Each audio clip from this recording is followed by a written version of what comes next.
I'll say hello to you. We're on camera. Yes, you're on camera. And introduce yourself. Well, Carol, this is my partner, Jan. Nice to meet you. Jan, this is Carol. Carol is one of our new trustees. Oh, right, okay. Yeah.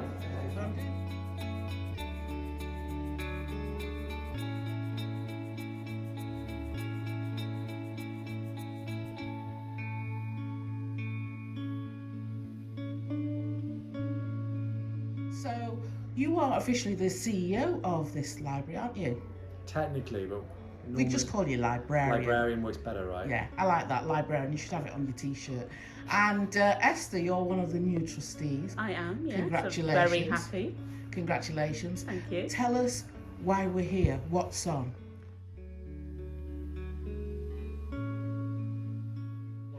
I've had someone who's an art teacher based in London, normally, who said to me, he wasn't, I think he was slightly unconvinced by them, and then when I said to him, but this is what Noongar Boodja looks like, this is what the country looks like, he said, oh, I thought it was like a dream. I said, no, it really looks like this. When the sun's in that particular angle, when the trees are in silhouette, this is what it looks like. The children have done an amazing representation of their country. And you've really described it with your words and taken us back there. Thank you so much, Helen, for speaking to me. Thanks, Carol. It's a wonderful exhibition. Thank you so much. Thank you. Good hands. Can you introduce yourself and tell me a little bit about yourself and going forward? Okay, so I'm Zandra Yeaman and I'm the Curator of Discomfort based at the University of Glasgow, Hunterian, and we are delighted that the Travelling Exhibition is coming to Glasgow, and it's really, really important that this comes to Glasgow because in the 50s the exhibition actually came to Glasgow and Edinburgh, so there's also this call to action to find out if anybody has any artwork in their attic or any of the artwork from the Carrolup children that they may have bought when it first came in the 50s. But most importantly, the work that we're doing in Scotland is also looking at our shared histories, you know, the stories of empire, slavery and colonialism and migration. You know that term we always say, we are here because you were there.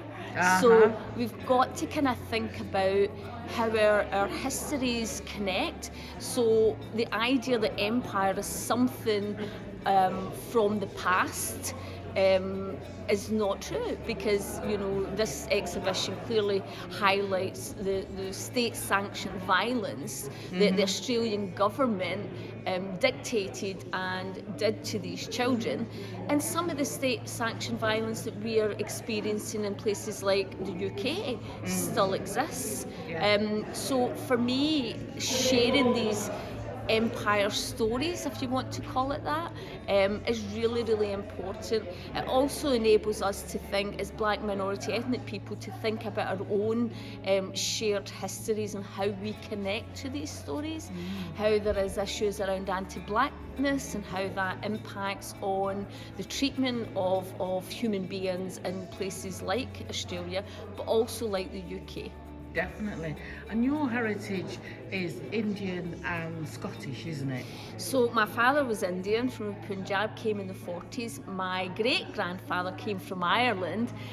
So my mum's Irish, Scottish. So there's a whole story around being born in the 60s and the idea that these different ancestries, these different heritage being pulled together, it was a big, big no-no, I can assure you. And I'm pretty sure it might look on the surface that things have improved, and we have to say there's certain improvement. I mean, people aren't chasing kids, you know, like me down the street in the way that they did when I was younger, but there's still a lot of structural racism that exists in Scotland.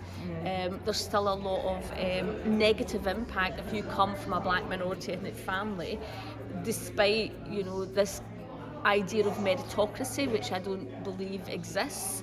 There's still such a negative impact if you are particularly visible black minority ethnic person in Scotland today. The impacts on, you know, your access to healthcare, education, employment, you know, across the board. Thank you so much. You are so right. And we can only keep on doing what we keep on doing. Absolutely.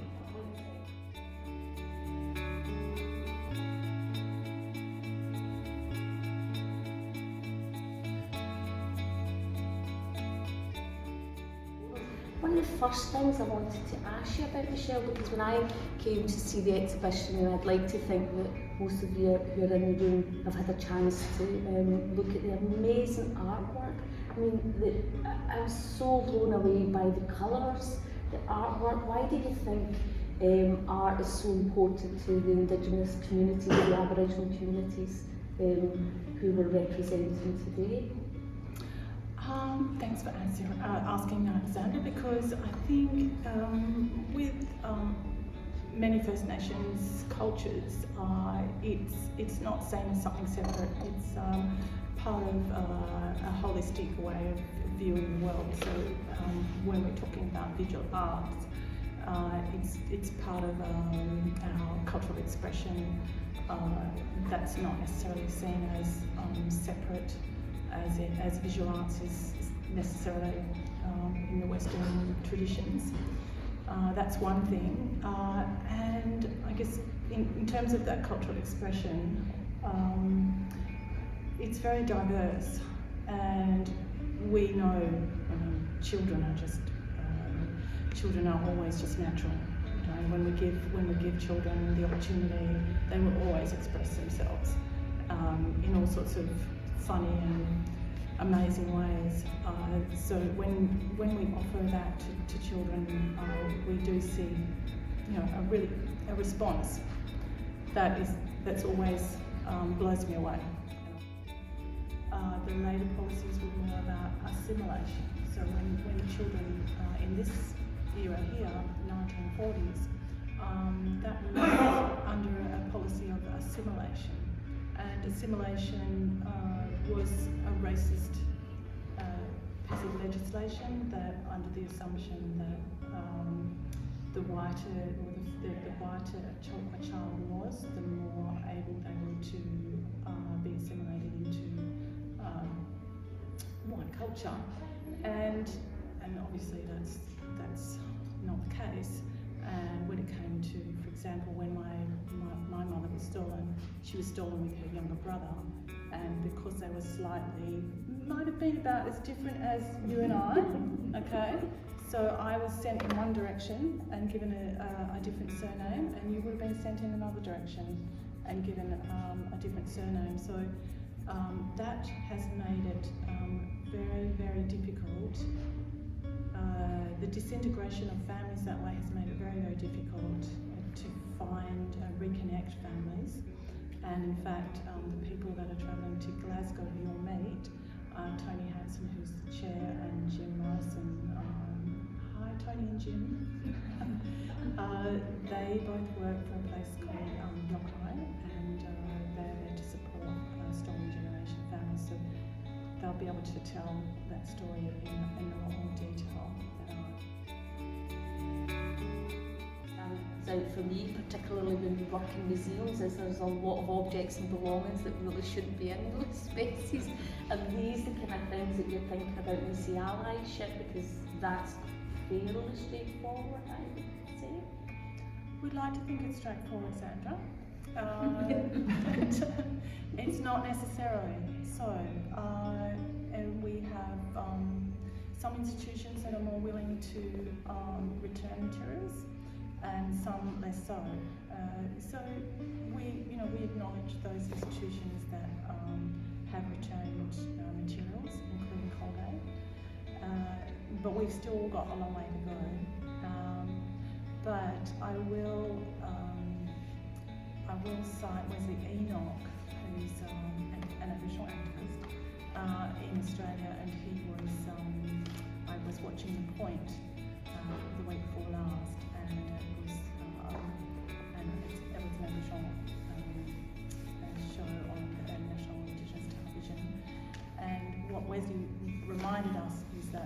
culture is less about the things, but more about the actions associated with those things. So the rituals involved in returning those items, that is really the core of the culture, and the stuff is important, obviously, but it's really the actions around those materials that are the most important, and the song and the ceremony and the ritual.